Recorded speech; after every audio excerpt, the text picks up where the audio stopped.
Cinema కొద్దిగా wrong టైంలో release చేస్తున్నట్టు అనిపిస్తుంది. ఎందుకంటే ఇప్పుడు 2 తెలుగు రాష్ట్రాల్లో ఎగ్జామ్స్ జరుగుతున్నాయి, ఇటు పొలిటికల్ హీట్గా పెరిగిపోయింది కదా. ఈ టైంలో ఇంత మంచి సినిమాని రిలీజ్ చేయటం అంటే మీకు కొంత ఇబ్బంది అనుకుంటాగా? అంటే నాకు తెలిసి ఎగ్జామ్స్ అయిపోయినాయి, ఇంటర్మీడియట్ ఎగ్జామ్స్ అయిపోయినాయి, 10th కూడా అయిపోతున్నాయి. లేదు, నిన్నటిని స్టార్ట్ అయ్యాయి.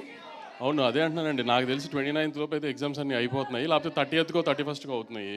Summer first cinema, good Friday holiday, political fever అంటే May 13 దాకా ఎలక్షన్స్ కొంచెం పుష్ అయింది కదండి. ఎక్స్పెక్ట్ చేసింది మిడ్ ఏప్రిల్ అనుకున్నాం, అది కొంచెం May 13 దాకా పుష్ అయింది కాబట్టి కొంచెం సమ్మర్ ఫస్ట్ సినిమాకి ఎప్పుడో అడ్వాంటేజ్ ఉంటుందని అలా ప్లాన్ చేసేవాడు. Okay okay.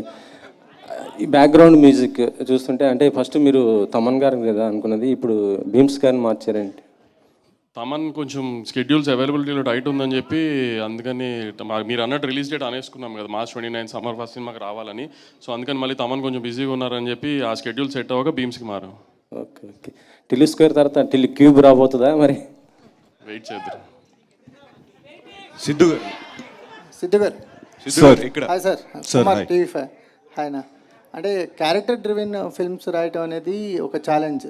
ఒక ఎక్స్పెక్టేషన్స్ రీచ్ అయిన తర్వాత మళ్ళీ దాన్ని బీట్ చేసే క్యారెక్టరైజేషన్ అదే క్యారెక్టరైజేషన్లో ఉంటుంది, కానీ కొత్తగా చూపించాలి.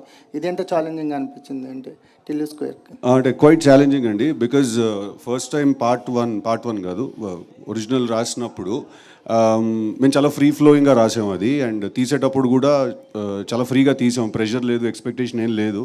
దాన్ని ఫస్ట్ మేము టైటిల్ కూడా ఆ సినిమాకి మీకు గుర్తుందో లేదో, నరుడు బ్రతుకు నటన అనేది ఒరిజినల్ టైటిల్ ఆ సినిమాకి. తర్వాత డీజేటీలోని చేంజ్ చేయడం జరిగింది. దాట్స్ బికాజ్ ఆ సినిమా ఆ క్యారెక్టర్కి వచ్చిన రెస్పాన్స్ బట్టి ఆ టైటిల్ చేంజ్ చేసుకున్నాం. Then it became a fully character driven film, like మీరు అన్నట్టు ఇందాక. ఇప్పుడు పార్ట్ 2 రాసేటప్పుడు వాడు ఆ సినిమాలోనే వాడు అంత మాట్లాడాడంటే ఈ సినిమాలో ఆబ్వియస్లీ ఇంకా అప్ చేయాలి గేమ్ అని కాన్స్టెంట్లీ ఉండేది మా మైండ్లో.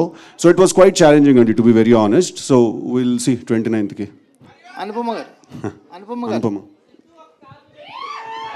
సో హలో అండి. హాయ్ అండి. టిల్లు స్క్వేర్కి వచ్చేసరికల్లా గ్లామర్ థింగ్ అనేది ఎక్కువగా కనిపిస్తుంది ఈ క్యారెక్టర్. అంటే బిఫోర్ మీరు చేసిన క్యారెక్టర్స్లో కంటే అనుపమకి గ్లామర్ థింగ్ టిల్లు స్క్వేర్తో యాడ్ అయింది అనిపిస్తుంది. మీ కామెంట్ అండి. గ్లామర్ అంటే నేను చూడడానికి అందంగా చాలా చెప్తున్నారా? ఈ అందాన్ని ఇప్పటి వరకు బయట పెట్టలేదని అంటున్నాను. మంచిదే కదా అండి, అందంగా ఉండాలి కదా. సో ఏంటి క్యారెక్టర్ ఎలాంటి ఎక్స్పీరియన్స్ ఇచ్చింది? అంటే బిఫోర్ కూడా చాలామంది హీరోయిన్స్ పేర్లు టిల్లు స్క్వేర్కి వినిపించాయి, బట్ మీరు ఫైనల్ అయ్యారు. క్యారెక్టర్తో మీ జర్నీ ఎలా అనిపించింది? అంటే ఇది నేను కెరియర్లో చేసిన one of the most special characters అని చెప్పొచ్చు. I love you two guys అలా చెప్పొచ్చు. ఇప్పుడు దాకా లైక్ పాస్ట్ 3 years నుంచే నేను ఎక్స్పెరిమెంట్ చేయడం నా కెరియర్లో, డిఫరెంట్గా క్యారెక్టర్స్ చేయడం అవన్నీ స్టార్ట్ చేశాను. అప్పుడు దాకా నేను చేసిన క్యారెక్టర్స్ అంతా నాకు ఇష్టం, కానీ యాజ్ అన్ యాక్టర్ నేను ఎక్స్ప్లోర్ చేయలేకపోయాను కొన్ని characters because of the limitations I had and the circle I was put in to. So ఒక యాక్టర్గా నేను ఎక్స్ప్లోర్ చేయాల్సిన ఒక ఏరియా అనమాట, అది ఎక్స్ప్లోర్ చేయడం ఇక్కడ జరిగింది. And I strongly believe in the character అండి. I really think it's one good character that I can be proud of. Okay, so ఈ సాంగ్కి మ్యూజిక్ కంపోజ్ చేసిన అచ్చు గారు is here. Welcome to you Achu గారు. అండ్ యా, మీ question అండి. Yeah, ఎప్పటి నుంచి మీరు మిమ్మల్ని ఇలా ఎక్స్ప్లోర్ చేసుకోవాలని చెప్పి డిసైడ్ చేశారండి? ఎక్స్ప్లోర్ అంటే యాజ్ అన్ యాక్టర్ ఫస్ట్ నుంచి ఉందండి, కానీ నేను చేస్తున్న సినిమాలు గర్ల్ నెక్స్ట్ డోర్గా ప్రతి సినిమాలో ఒకే క్యారెక్టర్ చేసి నేను కొంచెం బోర్ అయ్యానండి మధ్యలో. తర్వాత లాక్డౌన్ టైంలో నేను చాలా వరల్డ్ సినిమా ఎక్స్ప్లోర్ చేశాను. మధ్యలో నేను యాజ్ అన్ యాక్టర్ నేను ఏం చేయాలని అనుకున్నానని రియలైజేషన్ వచ్చింది. సో పర్ఫార్మెన్స్కి స్కోప్ ఉన్న క్యారెక్టర్సే నేను ఇప్పుడు చేస్తున్నాను. జస్ట్ ఫర్ అ హీరోయిన్ ఆ పేరు కోసం నేను ఒక సినిమా అయితే కమిట్ చేయడం. అందరూ అనుకుంటున్నారు సిద్ధు వల్లే అనుపమ ఇలా మారిపోయింది, సిద్ధునే చేంజ్ చేశాడు మొత్తం అనుకున్నారు. మంచిదే కదా అండి, మీరు గ్లామరస్ అంటున్నారు, అంత బ్యూటిఫుల్ అంటున్నారు, మంచిదే కదా. థ్యాంక్స్ సిద్ధు. మల్లిక్రామ్ గారు, యాక్చువల్లీ ఒక సినిమా ఏదన్నా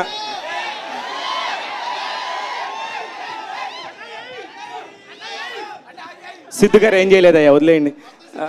మల్లిక్ గారు మాట్లాడు సార్. ఒక సినిమా ఏదన్నా కనుక ఒక సినిమా ముందు వస్తే చాలా ప్రెజర్ ఉంటుంది సార్. అట్లాంటిది అసలు ఏ ఎక్స్పెక్టేషన్స్ లేకుండా వచ్చిన డీజేటీలు ప్రపంచం అందరూ కూడా ఇప్పటికీ ఆడుతున్నారు, పాడుతున్నారు. దాని కంటిన్యూషను మీరు ఫస్ట్ దానికి మీరు డైరెక్షన్ కాకుండా సెకండ్ మీరు చేస్తున్నప్పుడు చాలా ప్రెషర్ బిల్డ్ అవుతుంది. దాన్ని ఎలా మెయింటైన్ చేస్తున్నారు సార్?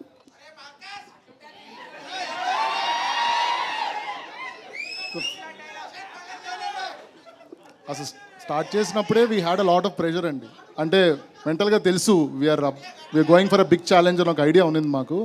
బట్ మనకు స్టోరీ, కాస్టింగ్, మ్యూజిక్ ఇలాంటి మంచి డిపార్ట్మెంట్స్ అన్నీ కుదిరినప్పుడు ఆ ఎక్స్పెక్టేషన్ మ్యాచ్ చేయగలము అన్న confidence as we're doing the film మాకు అనిపించిందండి.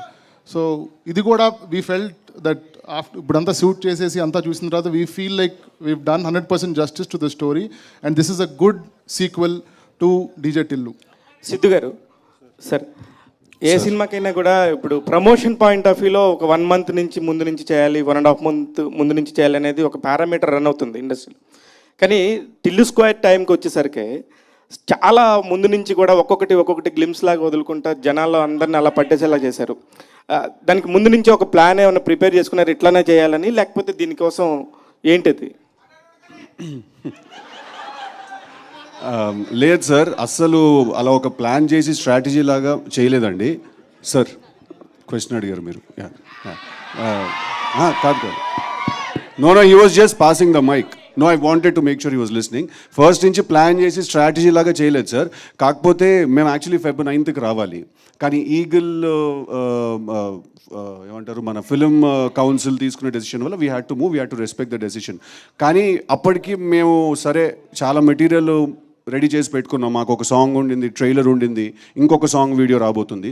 వీవర్ లైక్ అప్పటికి ఇంకా చంపేస్తారేమో ఏదో ఒక మెటీరియల్ వదలకపోతే అని ఆ ట్రైలర్ ఆల్రెడీ కింద రాస్తున్నారు సార్, ఇంకా చూడం పో, మాకు అవసరం లేదు, నువ్వు రాకపోతే చంపేస్తాం, ఈ టైప్లో ఏవో కింద జరుగుతున్నాయి సార్. సరే అది నిజమా డిస్బిలీఫ్లో ఉండాలా ఏదో తెలియదు, ఫస్ట్ అయితే ట్రైలర్ వదులుతాం అని సినిమా గురించి బయట యునో స్ప్రెడ్ అవ్వాలి, ఇన్ఫర్మేషన్ న్యూస్ స్ప్రెడ్ అవ్వాలని చెప్పి ట్రైలర్ ముందే రిలీజ్ చేశాను sir. So Valentine's day was a very good day Tillu trailer release చేయడానికి. సో అందుకు we release it on that day sir. Sir Siddhu గారు సార్, అంటే లేట్ అవటం వల్ల కూడా మీకు ఇంకా బెటర్మెంట్ ఈ అవుట్పుట్ తీసుకురావడానికి ఇది ఏమైనా యూజ్ అయిందా ఈ లేట్ అవటం కూడా? అంటే సార్ ఇప్పుడు అది ఎంత లేట్ అవుతుందో మేము అంత దాన్ని కెలుగుతూ ఉంటాం సార్. దాన్ని అది ఎంత లేట్ అవుతుందో ఒక ఫిక్స్డ్ టైం పెట్టుకొని ఒక ప్రోడక్ట్ చేస్తే డెఫినెట్లీ దాంట్లో కొన్ని ఫ్లాస్ ఉంటాయండి. బయటకు వచ్చినప్పుడు ఏ ప్రోడక్ట్ కూడా పర్ఫెక్ట్గా ఉండదు. కాకపోతే మీరు నన్ను ఇంకో 3 నెలలు వదిలేస్తే నేను ఇంకో 3 నెలలు చేస్తాను సార్. నేను మధ్యలో షూటింగ్ అయిపోయింది అనుకుని హెయిర్ కూడా కట్ చేసేసాను సార్. తర్వాత 3 కొత్త సీన్లు వచ్చాయి, చైనా నుంచి విగ్ తెప్పించాను సార్, మళ్ళీ షూట్ చేశాను సార్. మళ్ళీ 6 నెలల తర్వాత అనుపమ మళ్ళీ డేట్లు ఇస్తుంది సార్, మళ్ళీ ఇంకో 3 సీన్లు షూట్ చేస్తాను సార్. సో అది నెవర్ ఎండింగ్ సార్ ప్రాసెస్ అది. బట్ లేట్ అవ్వడం వల్ల అవుట్పుట్ బెటర్ అయిందంటే డెఫినెట్గా అయింది సార్. రైట్. నాగవంశీ గారు, మీరు మంచి సినిమాలు తీస్తున్నారు, కాన్ఫిడెంట్గా వస్తున్నారు, బట్ మీ సినిమాలకి ఇన్ఫ్లుయెన్స్ చేస్తూ కాస్త మీ సినిమాలను దెబ్బేసే ప్రయత్నాలు ఇంతకుముందు కూడా జరిగాయి. ఈసారి మీరు ఎలా సిద్ధంగా ఉన్నారు ఈ సినిమా విషయంలో అలాంటి వాటి మీద?